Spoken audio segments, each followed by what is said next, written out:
So, welcome everyone to this live session on discrete time Markov chains and Prof processes.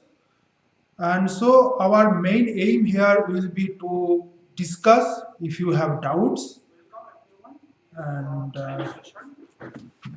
discrete time Markov chains and Prof processes. And so, our main aim here will be to discuss. Yeah. So we will discuss basically the doubts if you have. So you please ask questions, and hopefully you know that basically you can write your question in the chat box, and then I will try to answer your questions. So to start with, maybe I just go through very quickly that what are the topics that I have covered. We have covered till the first 4 weeks in this course. So we have started with some basic review of the probability, which is basically absolutely necessity for this kind of course.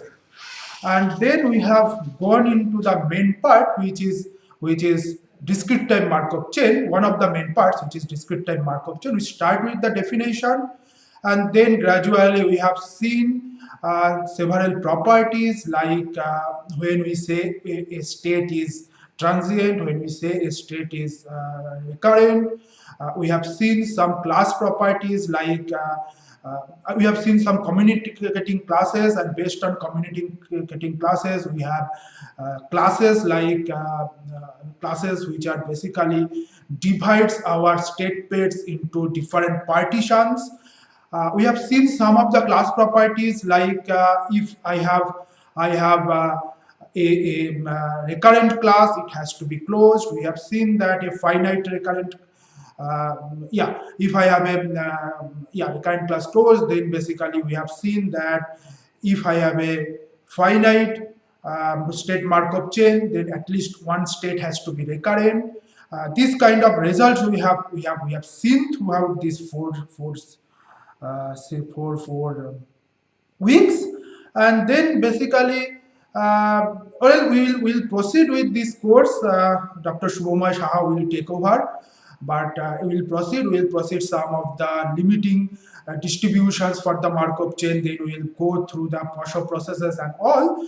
So up to the till now we have 4 weeks of lectures available. So of course, if you have any doubt, anything, feel free to ask me. I'll try to answer your questions. To give some idea about what you can gain from this kind of course is that, well, those one of the of course main theme is that this Markov chain is very useful thing for modeling the practical scenarios. So one of the reason is that, see, we have some extremes. One extreme is that I can assume some independence among the different kind of phenomena, but that is most likely not true in real life. So we need to have some kind of dependency in different kind of phenomena. So when we try to model this kind of dependency, Markov chain is actually gives us one very simple way of writing dependency, but yet it is so rich that it can be used to model several kind of phenomena which actually happens in real life. Like people use these Markov chain techniques for communication systems. People use these Markov chain techniques for queuing process. For example, to give little bit of more detail about these things, for example, in particular place, for example, you are going to a bank, and a bank you have 2 counters. Now people are queuing up in front of the counter for getting their services. Now, a natural question from the bank point of view that how many counters they should have. Should they have 2 counters or more than 2 counters? How we can answer that? So these things are some extension. This thing can be answered using some extension of the Markov chain. So Markov chain can be taken as a very basic of this thing. So it's a very important thing. Markov chain can be used in different kind of statistical modeling. Like there are something. Suppose I have I have a I have some disks, and disks is revolving for some reason in some manufacturing company, and somehow this disks having some crack. Now if the crack expand too much, I have to basically remove this particular equipment. How can I model? When should I? How beforehand? How can I predict that when I have to basically replace the current equipment with a new equipment? So that can be modeled using Markov chain. So these all things actually comes there, and so Markov chain is a very important thing. People are still doing different kind of finding out new application for Markov chain. So there are some research opportunities also there, but for that, of course, you have to build more knowledge over Markov chain, and you have to go in deep. But of course, this course is a very basic one, first course. So we will not going to cover uh, so many things, but we basically start with we have started with very basic thing, and we try to cover those basic things in this course. Well, so till now I have not got any questions. So if you have, please feel free to type it, and then I'll try to answer those questions.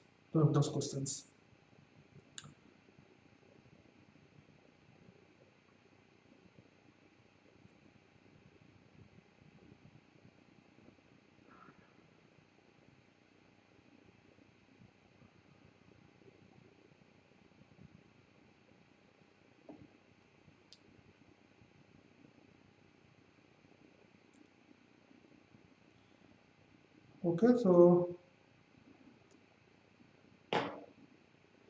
please go ahead. If you have anything, please go ahead and ask.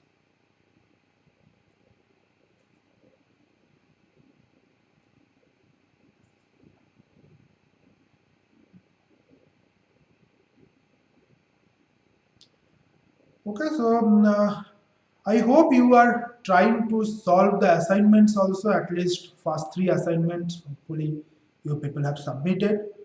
And yeah, if you have anything, any question regarding even regarding this first three assignment, including assignment number 0, please feel free to ask. Or if you have any other suggestion, anything, you can write here. You can write here. Yeah, I will try to answer those things.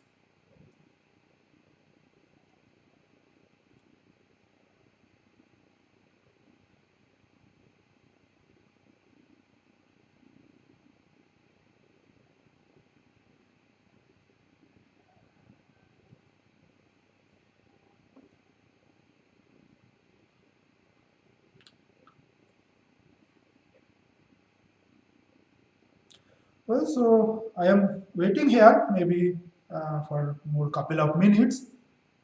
Please feel free to ask questions if you have any. Because yeah, these kinds of courses always enjoyable if we can have some discussion. And of course, in online courses, this discussion, direct discussion may not be possible. So that's why these uh, live sessions are important. And yeah, if you ask questions, actually, yeah, if you have any doubts, anything, please go ahead and ask questions. I will try to answer.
Okay, so if you have questions, just feel free to write in the forum. We'll answer. We'll definitely answer within a days. And with that, I think if there is no more questions, I can stop this live session here. I can call off the live session here. Thank you being here with us.